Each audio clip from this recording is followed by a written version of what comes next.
அறிவியல் ஆன்மீகத்தின் 3வது பகுதி வாசிக்கின்றேன். முதல் தலைப்பு எல்லையற்ற சக்தி. இதை ஒவ்வொரு வரியாக வாசித்து அதை கொஞ்சம் நினைவுபடுத்தி சுய அலசல் செய்து கொண்டேதான் படிக்க முடியும். எல்லையற்ற சக்தி என்பது பிரபஞ்சம் முழுவதும் நிரம்பி இருக்கிறது. எல்லையற்ற சக்தி வெளிப்பாடுகளின் பிம்பமாக கீழ்க்கண்டவாறு இயங்குகின்றன அல்லது இருக்கின்றன. 1. எண்ணங்களும் அவற்றின் உயிர் சக்தியும். எல்லையற்ற சக்தியினுடைய பிம்பங்கள் 1. எண்ணங்களும் அவற்றின் உயிர் சக்தியும். 2. எண்ணங்களின் விரிவாக்கங்களினால் உருவான கண்டுபிடிப்புகள். 3. இயற்கையினால் உருவான மனித, உயிரின, இயற்கை ஆகியவைகளின் அகப்புற தொடர்புகள். 4.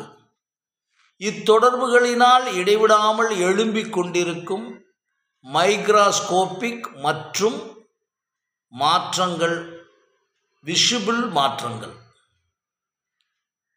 5. இம்மாற்றங்களினால் ஏற்படும் அல்லது உருவாகும் புதிய புதிய வெளிப்பாடுகள், கண்டுபிடிப்புகள். உதாரணம் அலைபேசி, இன்று வரை இருக்கக்கூடிய இணையதளம் சம்பந்தப்பட்ட அத்தனையும். 6. பஞ்சபூதங்களினால் உருவாகிய உயிரினங்கள், இயற்கை கோள்கள். 7.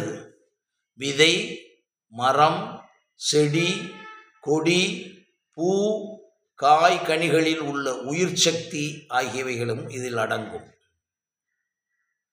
இத்தளங்கள் ஆட்டம், புரோட்டான், நியூட்ரான் ஆக இயங்கிக் கொண்டே இருக்கின்றன. இவைகள் அனைத்தையும் இயக்குவது எனர்ஜி தான்.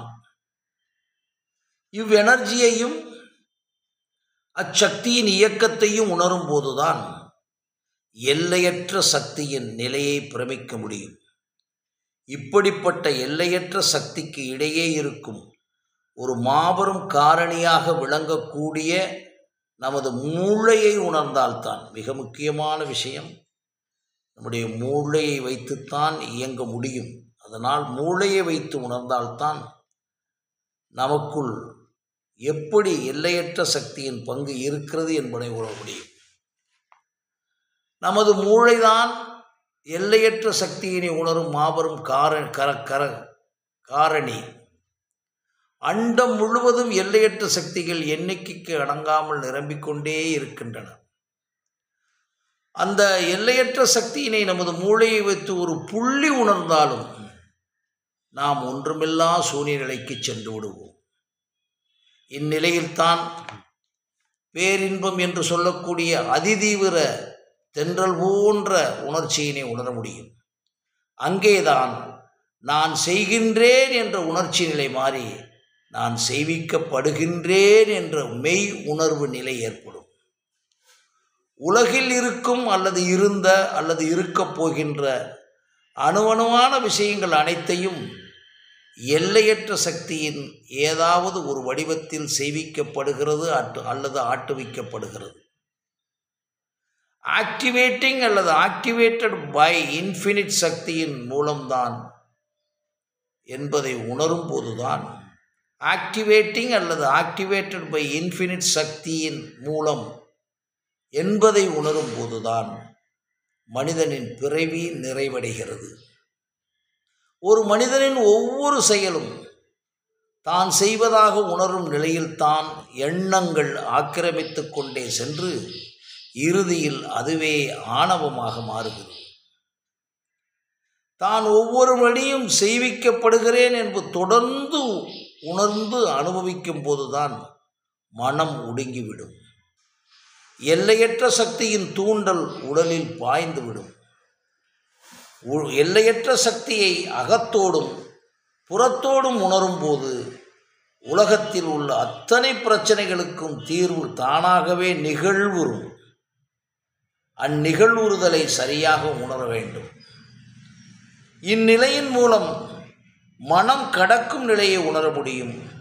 மனம் ஒடுங்கும் நிலைக்கு பிறகு மனம் கடக்கும் ஆஸ்ட்ரல் ப்ரொஜெக்ஷன் என்பது இந்நிலையில் தான் இருந்து தொடங்குகிறது.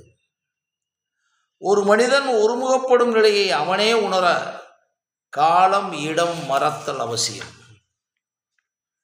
நாம் மிக தெளிவாக தீர்க்கமாகவும் இருக்க வேண்டும் என்றால் உறுதியாக எதுவும் மற்றும் உள்வாங்குதல் அப்சர்வேஷன் வித்தவுட் பிரிடாமினேஷன் மட்டுமே இறுதி வரை மூளை அதிர்வலை இல்லாத ஓரளவுக்கு அதிக காலம் நீட்டுகின்ற வெளிப்பாடுகளுக்கு துணை நிற்கும்.